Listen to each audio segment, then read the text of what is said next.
Welcome to the Martin Bailey Photography Podcast.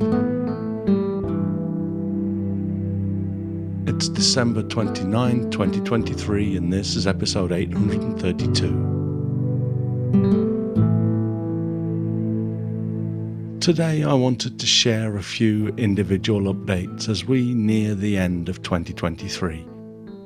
Firstly, especially for those of you who have been asking about my second cataract surgery outcome, I had the surgery on December 4 and it went well.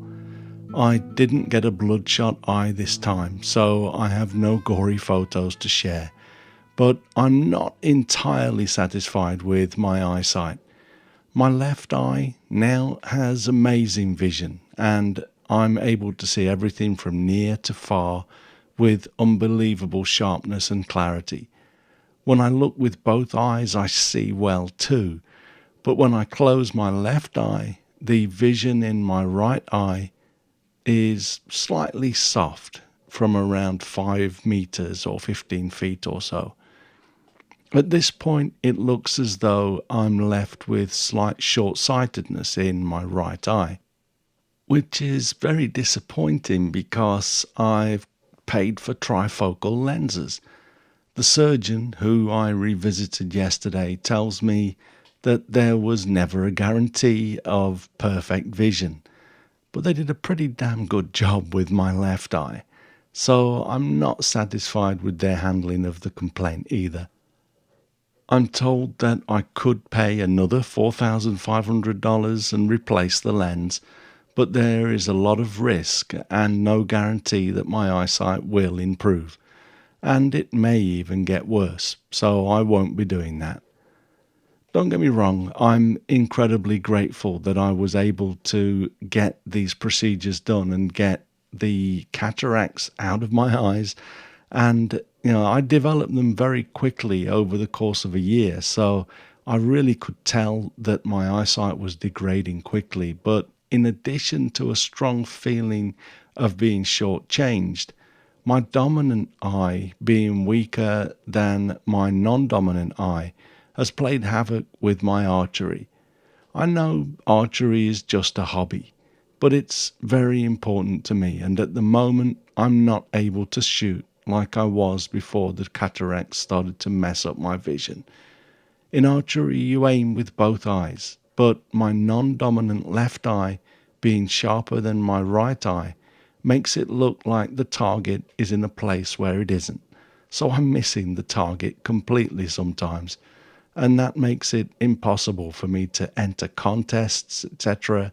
And it's damned embarrassing to miss the target during practice too. I'm told that over the coming weeks my right eye vision may still kick in, but I'm opening my curtains each morning with one eye closed, hoping to see distant objects with my right eye as clearly as I do with my left, but at this point it's still a little soft. Fingers crossed that this kicks in soon. It's not the end of the world though.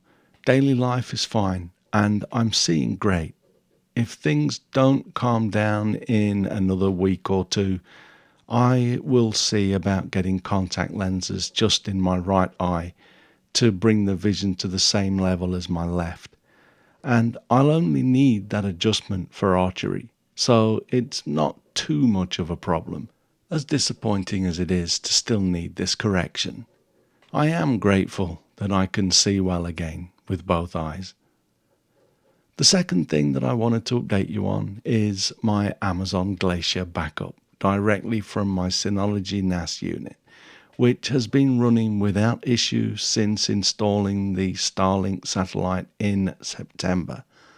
Well, my backup jobs have kicked in as earlier jobs finished, and I now have all of my 2023 photos and videos uploaded to Glacier. Over the last month or so, all of my finals have also been uploaded. This means that everything I have that I give a hoot about from the last 25 years of shooting digital is now backed up to the cloud. And if you include the backup of my original photo shoot folders, that are also backed up to iDrive. Everything is backed up.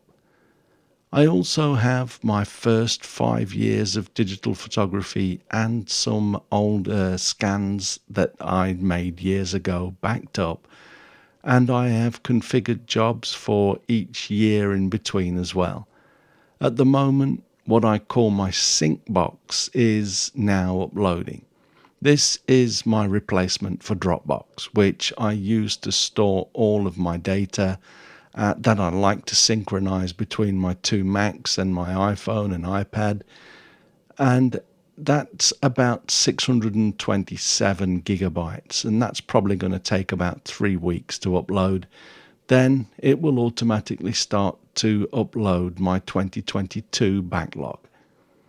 Of course, I will come back from my 3 winter Hokkaido tours with more files to upload. So I'll stop the 2022 upload and let the new work back up before continuing with my older images. But my hope right now is that I can get the years between 2005 and 2023 all uploaded to Glacier during 2024. And then I will cancel my iDrive account, as I'll have all of my cloud backups in one place on the Amazon Glacier servers. Finally, my last and exciting piece of news is that I've just taken delivery of a DJI Air 3 drone. I didn't talk about it much, but back in 2017, I bought a Mavic Pro drone, and after getting relatively comfortable flying it, I sent it up in some extreme cold and the battery freaked out, sending the drone plummeting to the ground.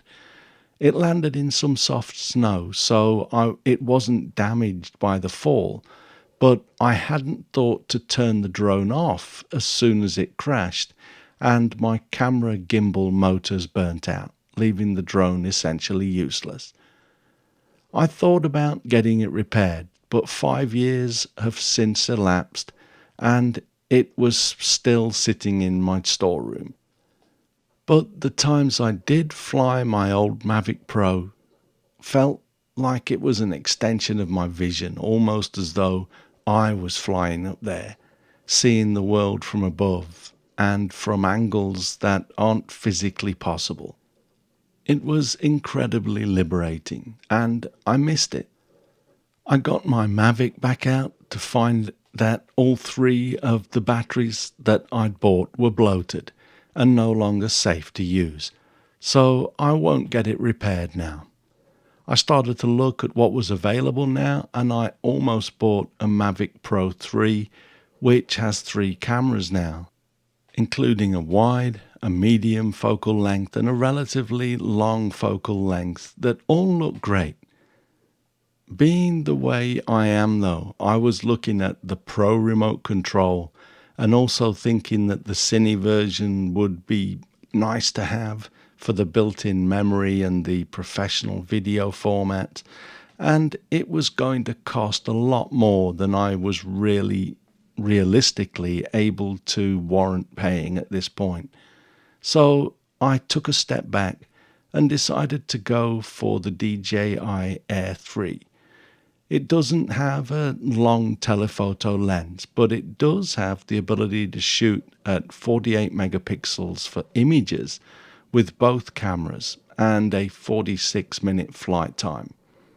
It also uses the latest transfer protocol between the drone and the remote control, which has a built-in screen now. I have to admit, though, that a major part of my indecision came down to, perhaps somewhat uncharacteristically, a slight lack of confidence. I'd ultimately crashed my first drone and figured that if that happened again, I'd rather crash a $2,000 drone than an almost $6,000 drone. I did since find that you can now buy extended care packages with DJI drones that include a yearly replacement at a very low cost in case you crash your drone, which I added to my order. That relieves the pressure a little, although I don't know if I could mentally stand the pressure of crashing my drone again. Even the pros I see on YouTube do seem to crash from time to time though, so I guess it comes with the territory. Things have also changed a lot in the last 5 years. I can no longer walk down to the side of my local river to fly, as most of Tokyo is now designated as a heavily populated area, including the fields at the side of my local river, which is strange as I don't see many houses in the grass there.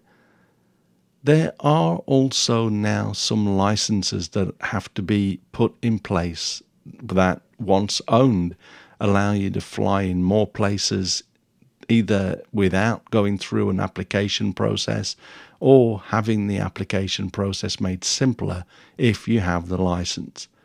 My intention right now is to take the drone up to Hokkaido with me in January and February and get at least another 8 hours of flight time to top up the 2 that I already have, and then I'll be able to get a large discount on the courses required to get my license.